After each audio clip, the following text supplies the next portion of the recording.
Good afternoon, and thank you for joining us today. I'm Leah Simonton, United States Attorney for the Northern District of Texas. I'm honored to be joined by DEA Dallas Special Agent in Charge, Eduardo Chavez, and Carrollton Police Chief, Roberto Arredondo. We're here today to announce that we've arrested a main source of supply in the Carrollton juvenile overdose cases. 22-year-old Jason Xavier Villanueva has been federally charged with conspiracy to distribute fentanyl and was arrested yesterday by the DEA and the Carrollton Police Department. He's finishing up his initial appearance as we speak. Mr. Villanueva allegedly worked through a juvenile dealer to supply fentanyl-laced pills to Luis Navarrete and Magali Cano, the pair accused last week of dealing fentanyl to Carrollton kids. He also allegedly transacted with some of the juveniles directly, connecting via social media. These defendants trafficked illegally produced pills that looked exactly like actual prescription drugs. Most were round blue tablets inscribed M30, like the ones you see on the screen. But instead of containing oxycodone, they contained fentanyl, a terrifying drug up to 150 times more potent than oxy. We believe these three traffickers, Mr. Villanueva, Mr. Navarrete, and Ms. Cano, are linked to as many as 10 juvenile overdoses, 3 of them fatal, in the Carrollton Farmers Branch School District. The overdoses occurred in the span of about 6 months, and the victims ranged in age from 13 to 17.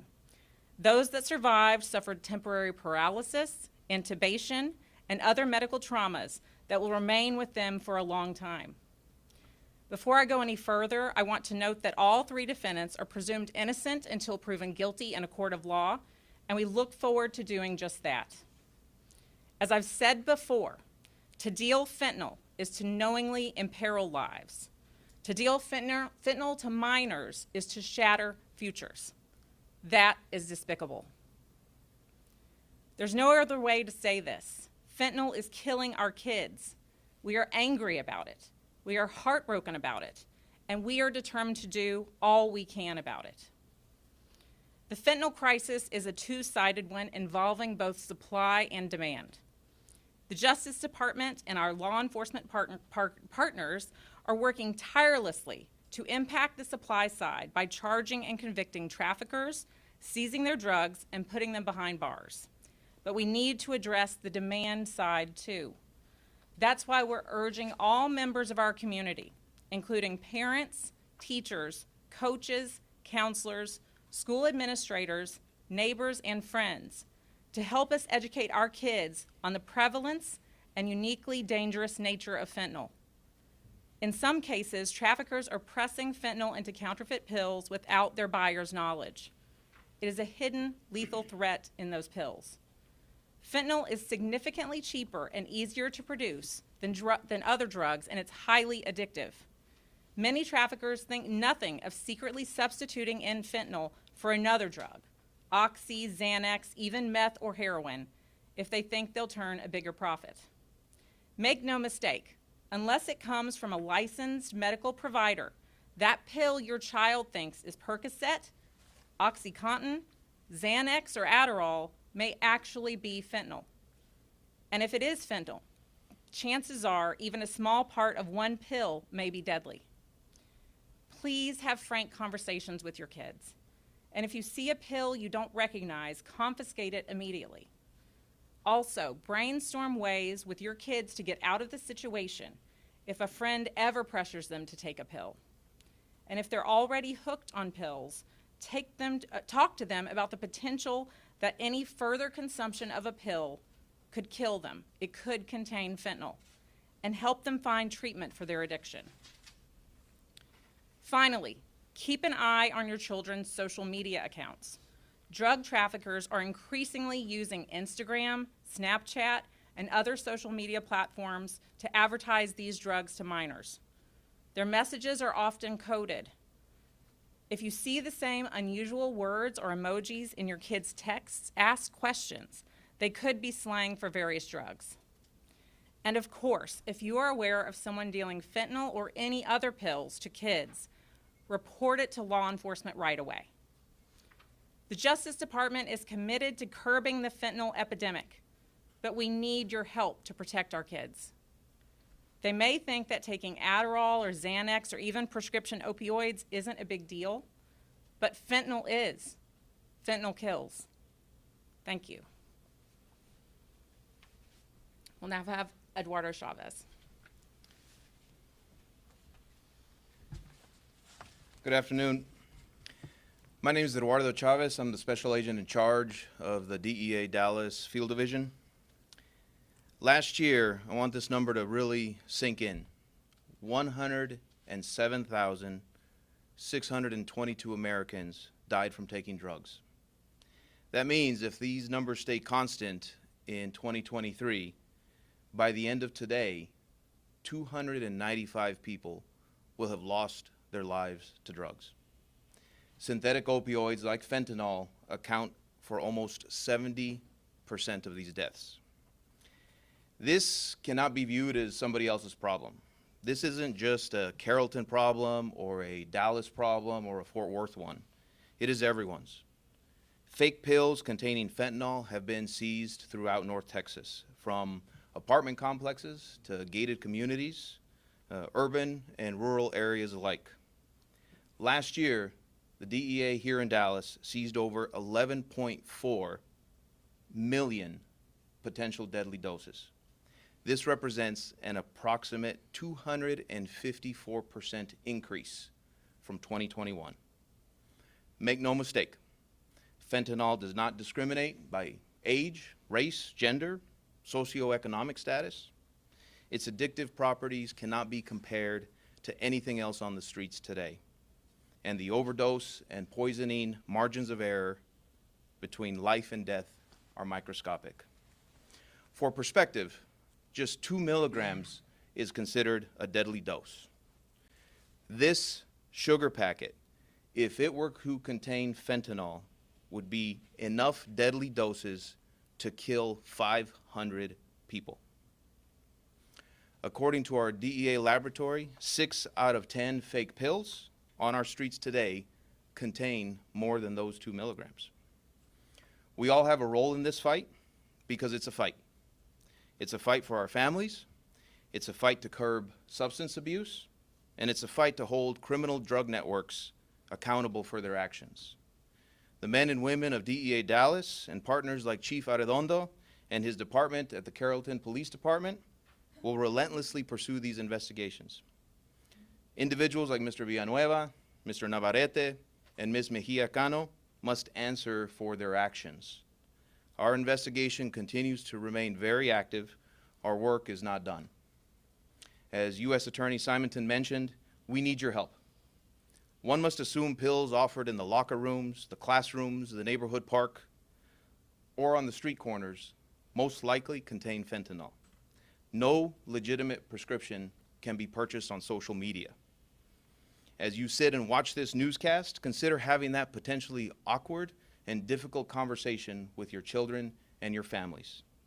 You may not like the answers, and it might bring an argument, but the alternatives are irreversible and the consequences are too deadly.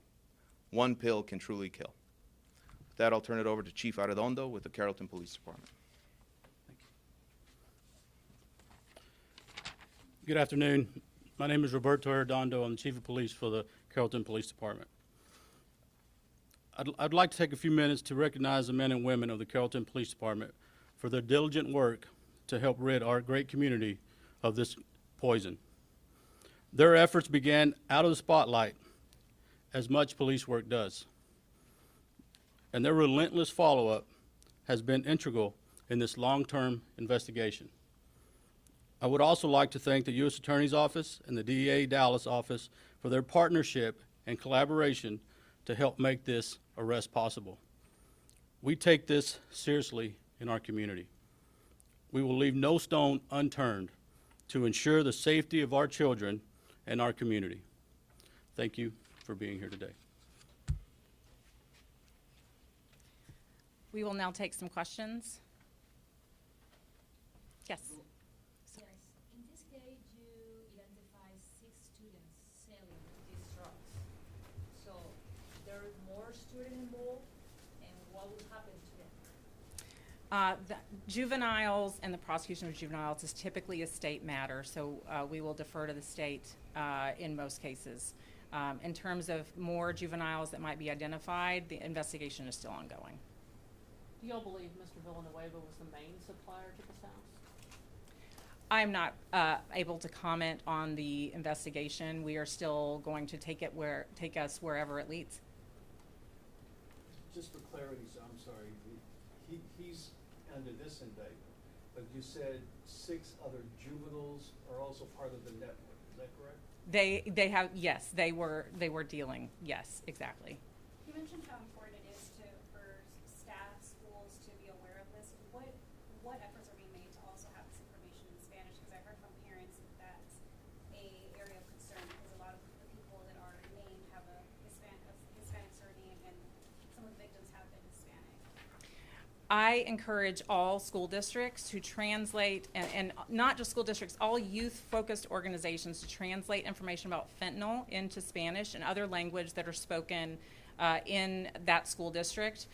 That can be in the form of in newsletters that go out, and some districts do have newsletters that go out in both languages. It can be informational sessions that are English and Spanish or other languages, but absolutely it is critical that we get this information out in the languages that are spoken in these children's homes. Chief, In addition to that, Oh, yes. Yes. you're good. DEA's website, dea.gov, has a lot of our resources, informational for parents, students, and caretakers alike, also available in Spanish. So that's on our government website. It's One Pill Can Kill is an excellent campaign, and we urge people to go and get resources for that, for school districts or clubs, coaches, friends, family members, anyone. I have a question for Chief on this. As you all mentioned, this concern is everywhere. But is there a opioid epidemic in the community of Carrollton, Farmers Branch, Capel, et cetera, and particularly and specifically with juveniles, where they're accidentally overdosing, but the concern seems to be how are we doing with the fact that kids want to access these pills, period? Right, so having one victim is too many. And so I took an approach that when I saw that there was one victim, I wouldn't call it an epidemic, but I would call it a problem, okay? We are working through the problem. We're trying to address everything that comes our way. Through our partnerships with the U.S. Attorney's Office, DEA's office, the school board has been fantastic to work with, our mayor, our council, we have the support we need to try to rid our community of this. It is early on in our investigations, but we are addressing it as soon as we see it. These organizations are very well funded, very well organized. We hear those numbers that are very alarming. Are they winning? I will let Special Agent Chavez speak to that, but I will say absolutely it is a war that we are fighting, and we're fighting it throughout the United States, and we're doing all that we can. I would not say that they're winning, but I would say we have to attack it on all fronts, and we are doing all that we can as law enforcement, all that we can, tireless working to stop the supply of fentanyl into all of our communities, but it also takes information on the supply side, because as long as there's a demand, it's going to be very hard to cut off the supply totally. You know, I don't look at it in terms of wins or losses, because this is not a game. You know, talk to any of the family members who have had relatives who have fallen to fentanyl or any other drug for that matter. It's not a game for them either. You know, so for us, and our commitment is that if we can save one life, if the pills that no longer reach the customer, if the dealer that doesn't answer his phone because he's in custody helps maybe turn the tide for somebody who otherwise would have purchased one and have been poisoned or overdosed because of it, then I'll take that as a life saved, but not necessarily a win or a loss. We're sitting here talking about Carrollton, and reasonably so, but for the parents at home who listen to this and say, well, that's in Carrollton, that's not in our backyard, if they're in Fort Worth or Dallas, is there an issue to this level of severity happening in other places? Are people overdosing to this extent in North Texas right now, in schools, middle schools, high schools?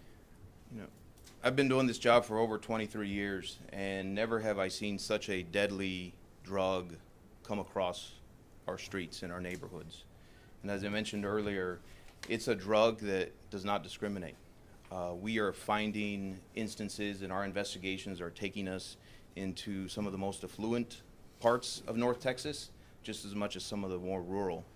And so that is where, I guess, to me, every parent cannot sit there and point to, oh, that only happens there, or that won't happen to our family. It's two-parent households, it's single-parent households, it's everywhere. And so to me, I think that is where I have such a passion in being able to relate that need to have a conversation that starts in the home. Can I add to that real quick? I just want to tell you that, yes, we are talking about Carrollton because we're aggressive with this. We want to rid our community of this poison. So the arrests have come. It has brought light to our great community, but our goal is to rid our great community of this poison. Chief Villanueva, do we know how many teens have been arrested, if any? I'm sorry, I can't comment on that right now. It's an ongoing investigation, but we are leaving no stone unturned. To kind of go off that as well, you all are taking a very heavy hand when it comes to Carrollton. Why is it that we're not seeing maybe the same kind of movement in other police departments, or is it just happening behind the scenes and we're not seeing that as well? I think we can't comment on exactly what other police departments are doing or what they're seeing because they might be in different stages. I would say don't take any community for granted in terms of whether it's happening and what stage we're at, and I think that's the message we're all trying to hit home.